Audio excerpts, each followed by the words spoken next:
बोलते हैं कि पूरा सेट मुझसे डरता है, क्योंकि मेरे कोई करीब नहीं आना चाहता, बिकॉज मेरे हाव भाव से उन्हें लगता है कि मैं हमेशा एक चिड़चिड़ा किस्म का इंसान हूँ और मैं नहीं चाहता मेरे आसपास कोई आए, और ऐसा लगता है मैं उनके ऊपर डांट पड़ूंगा या फिर कुछ बोल बैठूंगा। Hey everyone, welcome back to my channel. So आपको पता होगा कलर्स चैनल पर एक नया शो स्टार्ट हुआ है एंड ये शो ना काफी ज्यादा फेमस हो गया। इस शो का नाम है सहर होने को है एंड ये एक टर्किश ड्रामा जिसका नाम है किजल कोकालर, इसका रीमेक है। नाउ इस शो को स्टार्ट हुए अभी कुछ टाइम ही हुआ है, लेकिन इसको लेकर एक बहुत बड़ी कंट्रोवर्सी हो गई है एंड बेसिकली ये कंट्रोवर्सी ना लीड प्लेयर्स के एज डिफरेंस को लेके है। सो इस शो में पार्थ समथान ने माहिद का रोल निभाया है, ऋषिता कोठारी ने सहर का रोल निभाया है। सो बेसिकली ऋषिता डॉक्टर बनना चाहती है, लेकिन ऋषिता के फादर चाहते हैं कि वो कम उम्र में ही एक पावरफुल फैमिली में शादी कर ले, लेकिन ऋषिता की जो मदर हैं वो ये नहीं चाहती, क्योंकि उनकी खुद भी कम उम्र में शादी हो गई थी, जिसकी वजह से उनको काफी सारे कॉम्प्रोमाइजेस करने पड़े थे। Now story basically social problems को लेके है एंड किस तरीके से माहिद वुमेन राइट्स के लिए फाइट करेंगे। सो अभी ना सोशल मीडिया पर इस शो की बहुत सारी क्लिप्स देखने को मिल रही हैं, क्योंकि पार्थ और ऋषिता की जोड़ी बहुत ज्यादा लोगों को पसंद आ रही है, लेकिन एट द सेम टाइम इस शो को कॉल आउट भी किया जा रहा है, क्योंकि मोस्टली ये शो सोशल प्रॉब्लम्स को लेके था, लेकिन अभी ना रोमांटिक रिलेशनशिप दिखाया जा रहा है। मेल लीड जो कि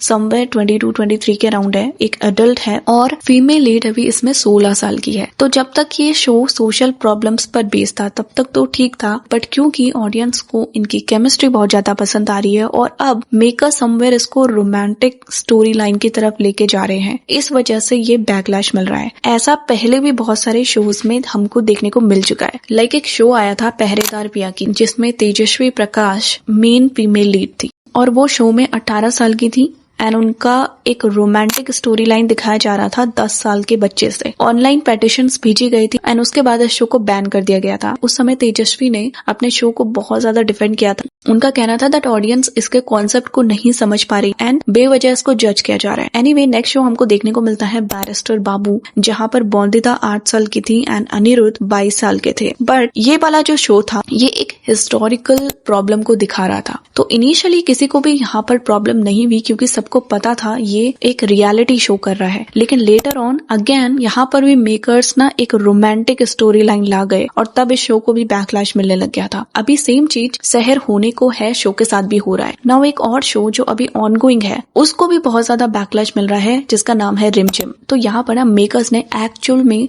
एक 16 साल की लड़की को फीमेल लीड के तौर पर लाया है, और जो इनके मेल को स्टार है जिनका नाम है हिमांशु अवस्थी, ये 24 साल के हैं। फीमेल लीड का नाम है यशिका शर्मा। तो यशिका और हिमांशु के बीच में इंटीमेट सीन्स दिखाए गए हैं और बहुत ज्यादा कंट्रोवर्सी हो चुकी है अभी। तो द मेन थिंग इज कि ये लोग माइनर गर्ल्स को क्यों चूज कर रहे हैं रोमांटिक लीड रोल्स प्ले करने के लिए। एक तरफ ये माइनर गर्ल्स को एक्सप्लॉइट कर रहे हैं, at the same time child marriage को प्रमोट कर रहे हैं, एंड कैसे इन माइनर गर्ल्स के पेरेंट्स अलाउ कर रहे हैं अपने बच्चों को ये सारे सीन शूट करने के लिए। नाउ सहर होने को है में माहिद को अभी ये नहीं पता दैट सहर ना 16 साल की है, एक माइनर है, एंड एक्चुअल में ये जो मेन लीड्स हैं वो अडल्ट हैं। सो बेसिकली ये शो इलीगल नहीं है, बट लोगों का गुस्सा इस बात पर है कि शो ना एक सोशल इश्यू स्टोरी पर बेस्ड था और अभी ये जो लीड पेयर है इनको रोमांटिक दिखाया जा रहा है, जो कि व्यूवर्स को रॉन्ग लग रहा है। तो द मेन प्रॉब्लम यहाँ पर ये जो रोमांटिक एंगल दिया गया है वो है, ना कि इनकी एज। एंड रिमझिम वाला जो शो है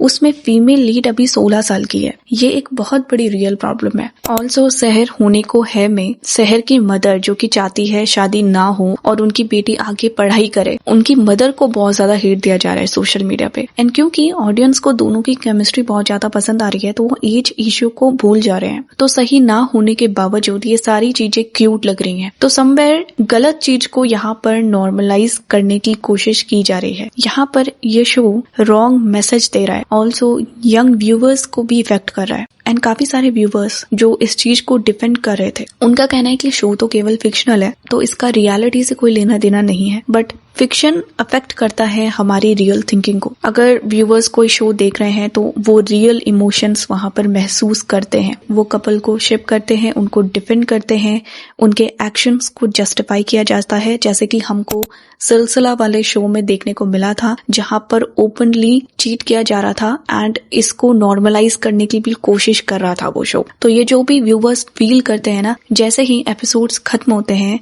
ये फीलिंग्स खत्म नहीं होती। And teenagers specially right and wrong को इस तरीके से नहीं देखते। एंड फिक्शन में भी ना एक लिमिट होती है। तो जब कोई शो गलत चीज को कॉन्स्टेंटली रोमांटिक शो करने की कोशिश कर रहा हो तो व्यूवर्स को भी वो गलत लगना बंद हो जाता है एंड वो भी इसे रोमांटिक एंगल से देखने लग जाते हैं। सो इट्स नॉट लाइक कि शहर होने को है इज अ रॉन्ग शो। कुछ चेंजेस मेकर्स को करने चाहिए जहाँ से ये इशू इजिली फिक्स हो सकता है। लाइक कोई ड्रीमी बैकग्राउंड म्यूजिक ना लगा के, स्लो मोशन ना दिखा के, ब्लशिंग या शिपिंग मोमेंट्स ना दिखा के, जबकि रिमझिम पे स्ट्रिक्ट एक्शन होना चाहिए। लेकिन उसके बावजूद इट सीम्स लाइक कि शहर होने को है कुछ ज्यादा टारगेट किया जा रहा है। शो की स्टोरी को कैरेक्टर के एज से जज किया जाता है, ना कि एक्टर्स की रियल एज से। लाइक एक शो आया था अमोल की जहाँ पर पूर्वी की एज 19 इयर्स थी एंड अमर की एज 44 इयर्स थी। बट क्योंकि दोनों अडल्ट्स थे तो इस वजह से उस पर ज्यादा ड्रामा नहीं हुआ। तो मॉरली एंड लीगली भी ये एक अडल्ट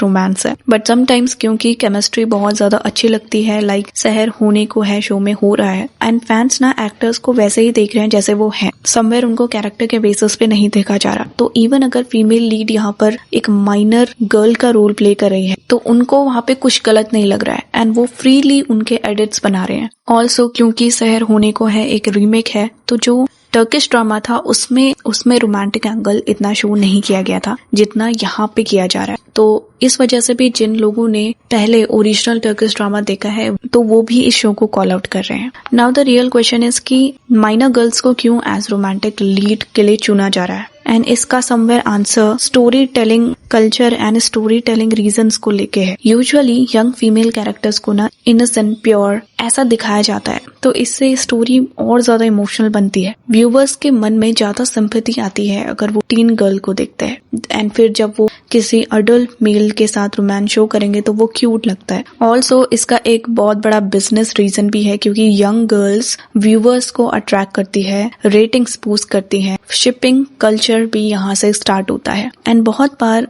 यंग फीमेल एक्ट्रेसेस तैयार हो जाती हैं ऐसे रोल प्ले करने के लिए कम पैसों में। ये एक बहुत बड़ा रीजन है क्योंकि अगर कोई ओल्डर एक्ट्रेस ली जाएंगी तो उनका बजट भी उतना हाई होगा एंड ये एक बहुत बड़ा रीजन है जिसकी वजह से वो टीवी एक्ट्रेसेस जो बहुत ज्यादा फेमस हो गई हैं वो दोबारा शोज में देखने को नहीं मिलती क्योंकि शो में यंग टीनेजर्स को लिया जाता है। जैसे जैसे उनकी एज बढ़ती जाती है उनको ओल्डर वुमेन के रोल मिलने लग जाते हैं जो वो एक्सेप्ट नहीं करते। ऑल्सो क्योंकि ये सारी वो एक्ट्रेसेस नहीं हैं जिन्होंने पहले खुद भी ऐसे ही रोल्स निभाए थे तो इसकी वजह से वो टाइपकास्ट होने लगती हैं एंड धीरे धीरे वो इंडस्ट्री से बाहर हो जाती हैं। तो आपने मोस्टली देखा होगा नए शोज आते रहते हैं एंड उनमें फ्रेश फेसेस आपको देखने को मिलते रहते होंगे। वो भी 2-3 शोज करते हैं और उसके बाद बाहर हो जाते हैं। तो ये टाइपकास्टिंग हमारी इंडस्ट्री में होती रहती है एंड अभी भी ये हो रही है। At the same time social issue को लेके कोई शो स्टार्ट होता है और धीरे धीरे वो भी रोमांटिक होने लग जाता है। बट अभी हमें ये देखने को डेफिनेटली मिल रहा है कि ऑडियंस को भी अब इसकी समझ हो चुकी है। ऑडियंस को पता है क्या सही है क्या गलत। सो आपका इन शोज को लेके क्या ओपिनियन है कमेंट्स में जरूर बताएं। वीडियो अच्छा लगे तो लाइक शेयर कीजिए, चैनल को सब्सक्राइब कीजिए। Thanks for watching.